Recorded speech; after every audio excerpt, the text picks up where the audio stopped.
Some braiders are actually movie mad. There's this thing these hairdressers do. Once they see hair that looks, smells, feels like natural hair, the first thing they do is bring out their blow dryer. I've seen so many videos of people who leave the salon and then come online to start crying. That can never happen to me.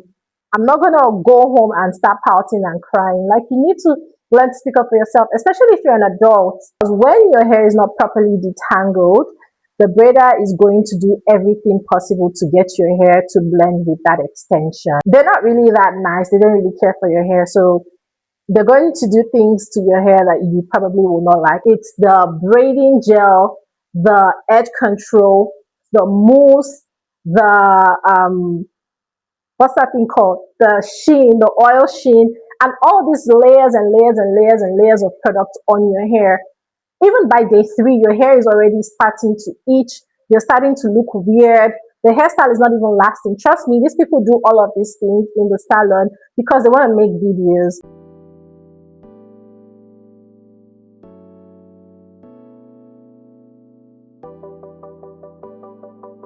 Hey there, it's Dami. Welcome to my texture journey and thank you for coming along. Today's video is going to be more of an educational video, and I think that I'm kind of qualified to give you these tips and advice because I have lived this. I've experienced this. This is basically the reason why I started over. So I got micro twists done sometime in 2025. And I kept those in for about 7 weeks, I think. And when I took the braids down, I basically lost all of my hair. There was no more hair on my head. I had to chop off like 6 inches the first time, and then I chopped off maybe another 6 inches or less. And then I just went back to like having a tiny afro. I would have a picture or some videos up for you to see where I started, where I currently am, and where I was when I first chopped off all of my hair. I know that a lot of us love to get braids done. I mean, it's beautiful. It's a nice way to switch up your look, switch up your style, and it can be a protective style depending on how you take care of your hair prior to the installation, during the installation, and even after the installation. I feel like the advice that people give where they say don't do knotless braids, don't do cornrows, do not use synthetic extensions.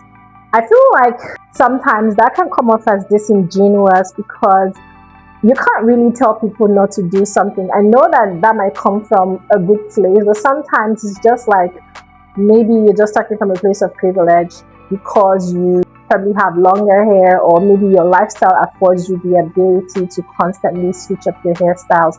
Some people do not have that luxury of having to switch up their hairstyles every week or every other week, or wear their real hair. I mean, for example, I have short hair and I want to be able to do long hairstyles and use very long extensions. So you telling me to not wear extensions is just you trying to box me into a tiny corner, and I honestly don't like being boxed in. I like to do anything, and you can see that with my journey. I've colored my hair, I've dyed it, I've straightened it with a relaxer, I've elongated my curls now with the texturizer. I want that ability to be able to just switch up. And that's why we have the kind of hair that we have as Black people, because our hair affords us the luxury of switching up. So why do I have to be confined to just one tiny space where I just only have to do a particular hairstyle? For those of us who want to continue wearing extensions, we often wonder how we can wear these extensions without damage or breakage, especially after you take it down. So here's how I'm preventing damage and retaining length while wearing braids with extensions. I'm going to break this down into 4 stages: pre-installation, during installation, after installation, and takedown. All these 4 stages work together to get you the best results, and if you neglect one, you're not going to get the results. So you have to make sure that this is perfect to get the best results. Let's get into that.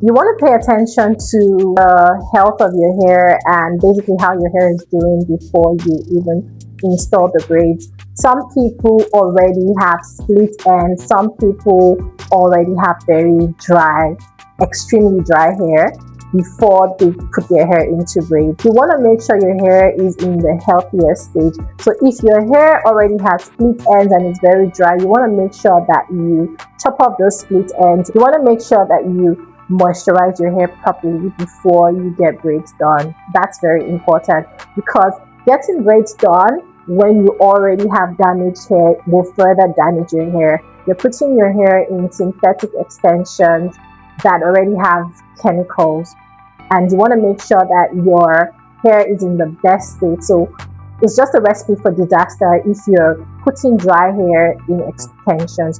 You also have to know, is your hair fine hair or is it coarse hair?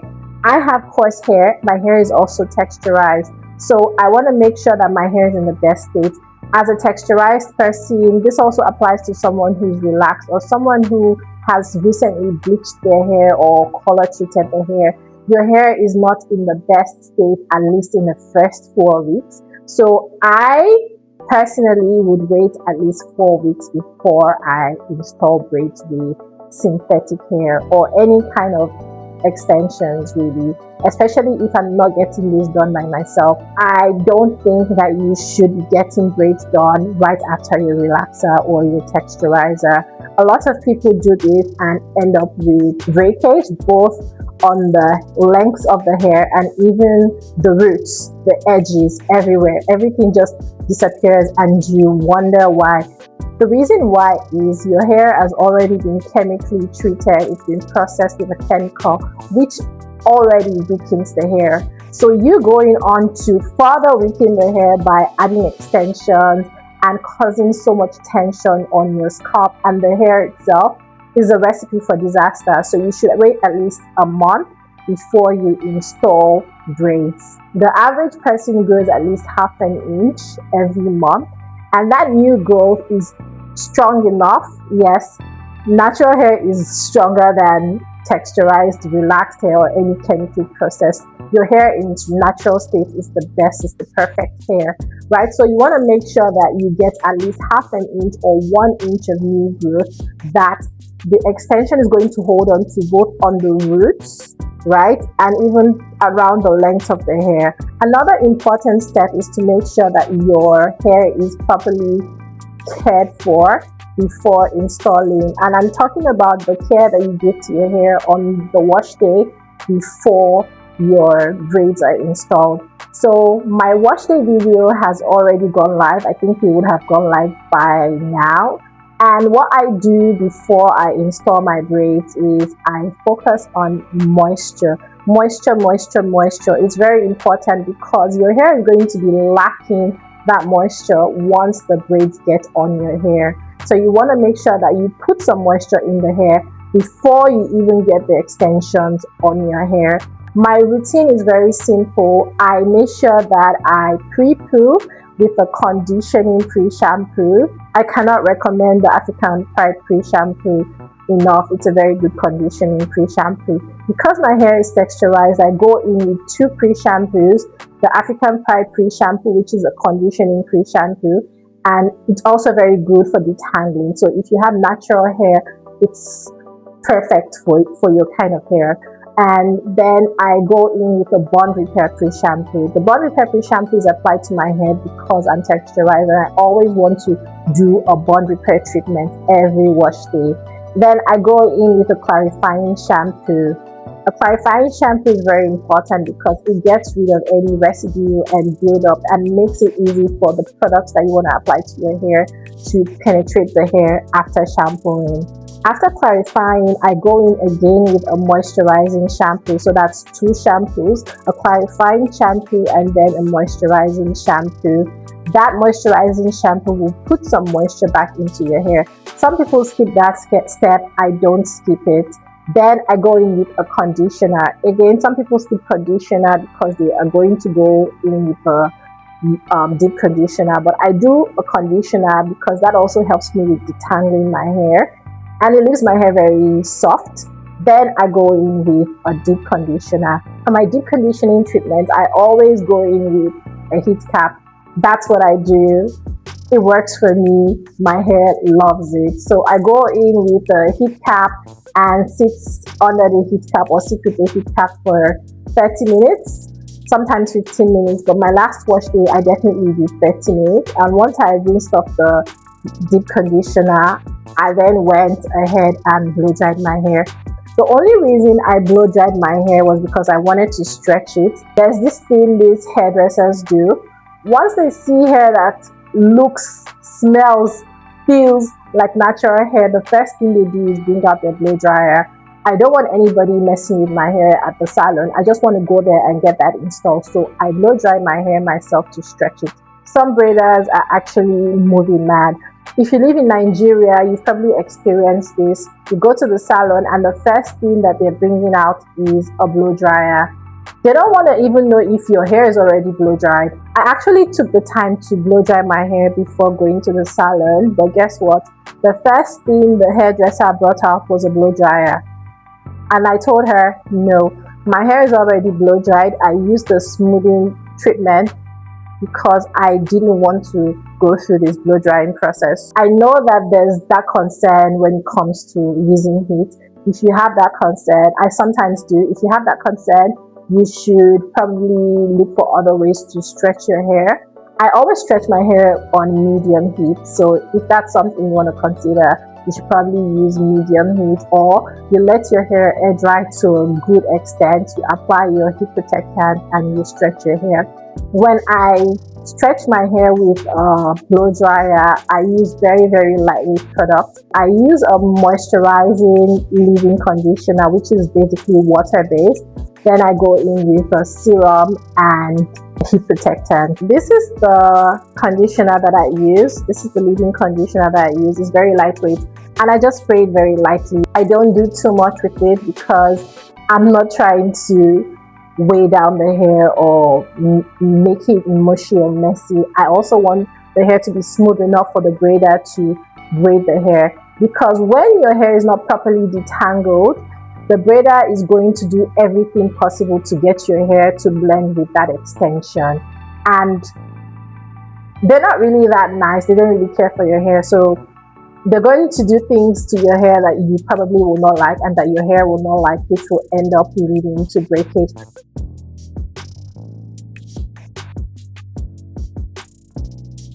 During installation is the point where you need to be more assertive and maybe even defensive when it comes to your hair, because these braiders do not care about the health of your hair at all. They don't care about it. They just want to do the style in a way that's convenient for them, and they don't care about what happens to your hair once you take down the braids. So you want to make sure that you're assertive, you're speaking up for yourself, and basically communicating your non-negotiables with them. You're going to put your foot down, literally, because it's either they do the style and have a field day, enjoy themselves doing your hair, and you go home and cry about it, or you put your foot down, you tell them, don't do this to my hair, don't put this on my hair, and you go home and you feel good. But at the end of the day, you have to decide what you want for yourself, because this applies to everything in life, honestly. If you're going to do something to please somebody else and then you're the one who's feeling like trash, at the end of the day, you're doing yourself a very, very big disservice. So you want to make sure that you're letting them know exactly what you want and don't want. Like I said, when I went to the salon, they brought out the blow dryer and I said no. She then went for the braid gel. I said no. So after that, she started asking me before trying to put things on my hair. Oh, do you want this? Do you like this? Do you want this? Do you like this? And that's the thing. Once you set that boundary, they're going to keep asking you, and they're going to tread carefully, honestly. And honestly, the worst they can do is refuse you service, or maybe just pout throughout the entire service. And that's okay. You're not there to make them feel happy. You're just there to get your hair done. You probably will not even see them again. So what's the point? I know that sometimes you don't want to be looking like the bad guy. You don't want to be like, they just be like, ah, this auntie to get wahala, right? That's not what you want, obviously. Nobody wants people to feel that way about them, but at the end of the day, it's how you feel, it's how your hair looks. I've seen so many videos of people who leave the salon and then come online to start crying. That can never happen to me. If you end up doing something on my hair that I don't like, I'm gonna tell you at the salon before I step out that I don't like it.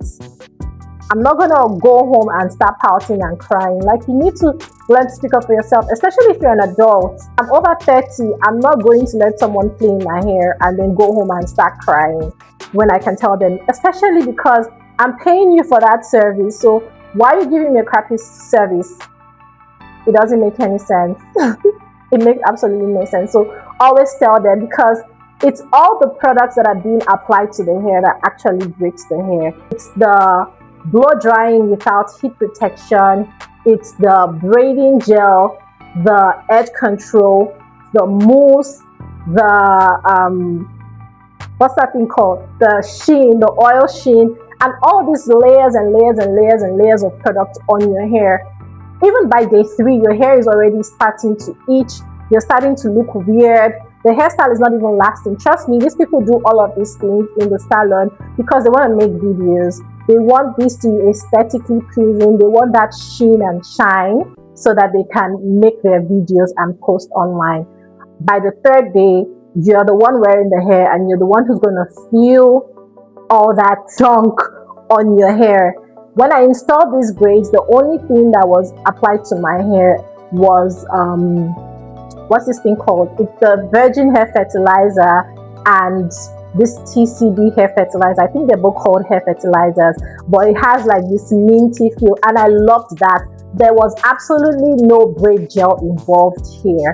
And I know that there are certain styles that you absolutely have to use braid gel, and that's fair. Like when you get when you get the stitch braids, right? So you do need to get braid gel. I don't think you need braid gel for knotless braids, and also sometimes you need braid gel to pick your edges. For example, if you have very thin edges, even though I would not recommend that you even get braids when you have thin edges.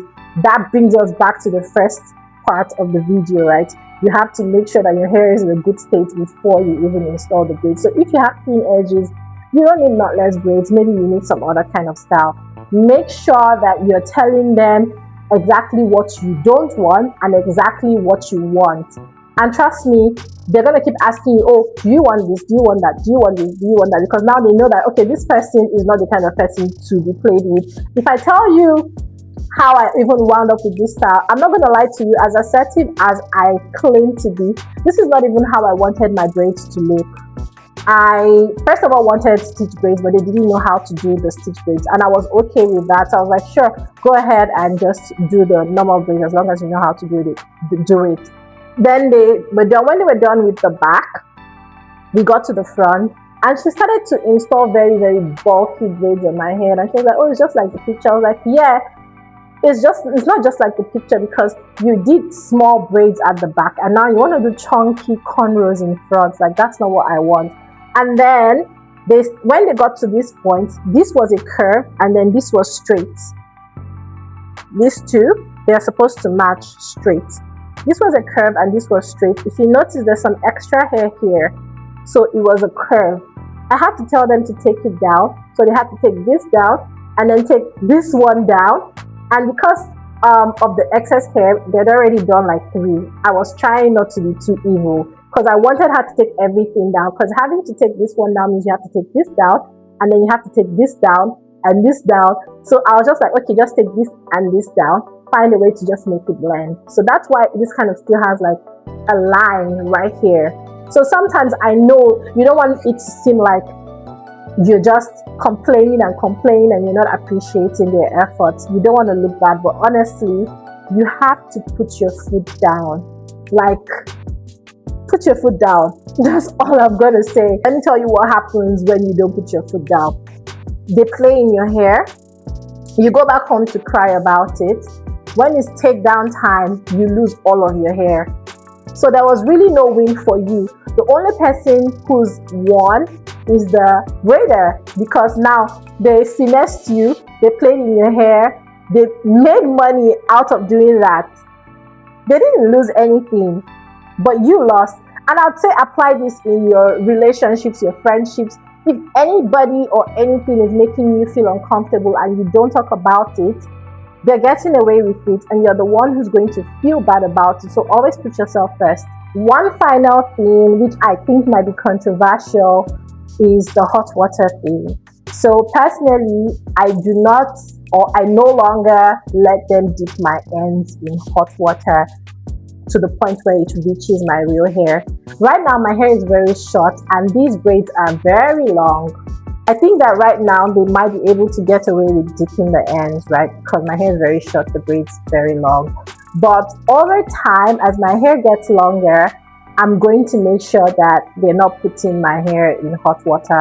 Personally, I think that 100 degrees Celsius is very hot for your hair. I don't know the science behind it, but I've tried to do my research, and there's so many articles that I've read that have confirmed that hot water actually damages the hair. I know that you do need hot water to set the extensions because it's synthetic, right? And if you want to get curls, you still need the hot water. But I make sure that they let it cool down a little bit and that they make sure that it's not touching my real hair. If you have very long hair and you come out of braids, you see that you have lots of split ends, it's probably because of the hot water. So you should let them know that they shouldn't be letting the hot water touch your braids, or they should let it cool down just a little bit.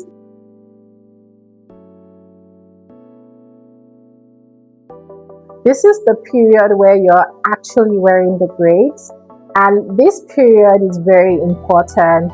I know that you've gotten a new style, you think you don't have to do anything for the next 3, 6, 10 weeks, 10 months, 10 years. I don't know how long some of you wear braids, but some of you do crazy stuff. Anyway, I know you're feeling like you don't have to do anything with your hair until takedown day. That's not correct. You still have to do a lot of things to make sure that your hair stays moisturized and properly cared for. You don't want to neglect your hair. So the first thing that I do once I get home, once I've showered and I'm feeling okay, is I try to relieve myself of the tightness of the braids. And the first thing I use is this braid relief spray. I have a video of myself talking about this braid spray. It's a very good relief spray. It helps with the tightness because it's got this minty mentholated sensation that it gives, and it's really good. I sit in front of a fan, or I just fan my head like this when I'm done. So I apply it directly to my hair, especially on the part that I tight, like right here, this side right here. I apply the spray there first, and then I apply it to my scalp. Yes, directly to my scalp. I don't apply it to my hair at this stage because I just feel like it's really early. But later on, I do apply it, like after I've washed my hair, I apply it and just spray it all over my hair. But really, it's for my scalp because it really relieves me of that tight sensation, that tight feeling that I feel after getting my braids. It also helps with itchiness. So once my hair starts to itch, I spray it and I just give myself a little massage. But right now, I don't do too much because I'm trying to make sure that the hairstyle lasts before it starts to look rough. Another product that I use is a leave-in conditioner, and I'm currently loving the Anjaki's Half and Half Hydrating Silkening Hair Milk. This one I've had for maybe 2 months now, and I love it. Before now, I used to mix leave-in conditioner and water in a spray bottle. I add some oil and then just mix it up together and spray it on my hair.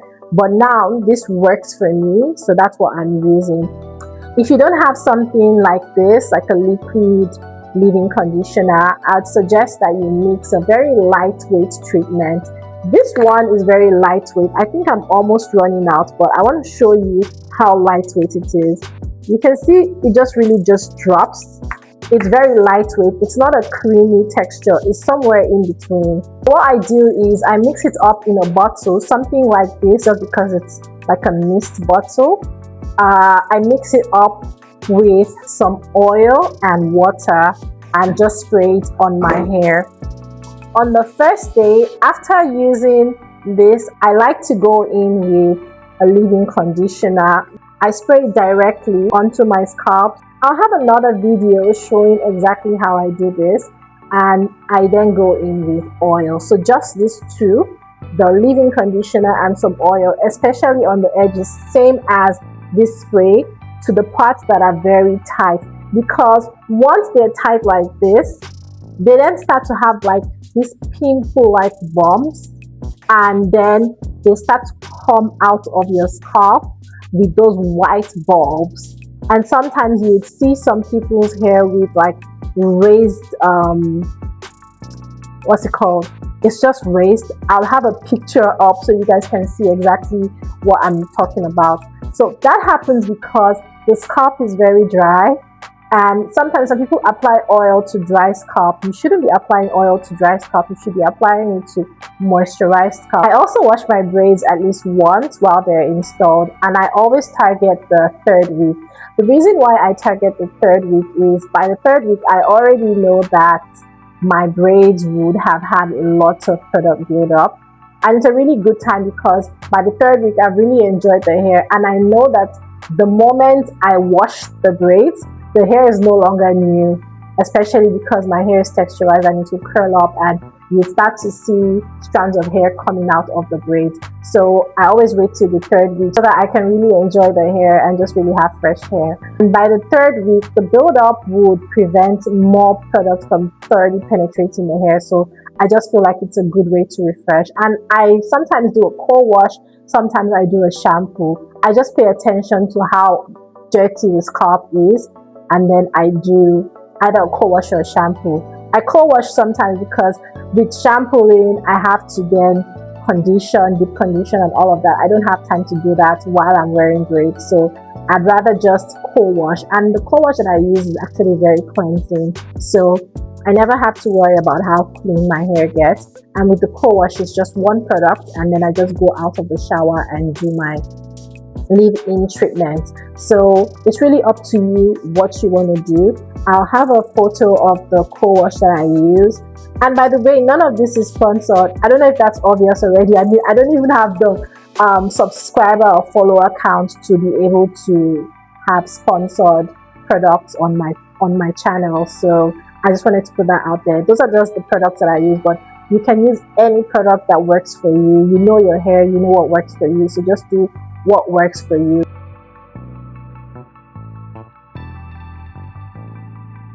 Now we're at the final stage, which is the takedown stage. You enjoyed your hair, you stuck to the program, you were assertive at the salon, you made sure you moisturized before you installed the braids. While you're wearing the braids, you made sure you moisturized and cared for your hair. Now it's time to take down the hair.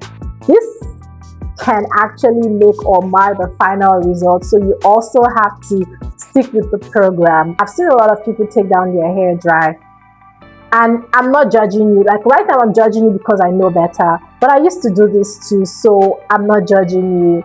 I'm just saying you shouldn't be doing that. You want to make sure that you're using either a conditioner. If you're going straight into the wash day, you might want to use a conditioner. You can also use a pre-poo or a detangling product like the African Pride pre-shampoo that I use. You can use flaxseed gel, you can use aloe vera, you can use a leave-in conditioner, a cream, shea butter, oil. Just make sure that your hair has sleep and that there's some water in it. I also have a very helpful video here on my channel on how I take down my braids.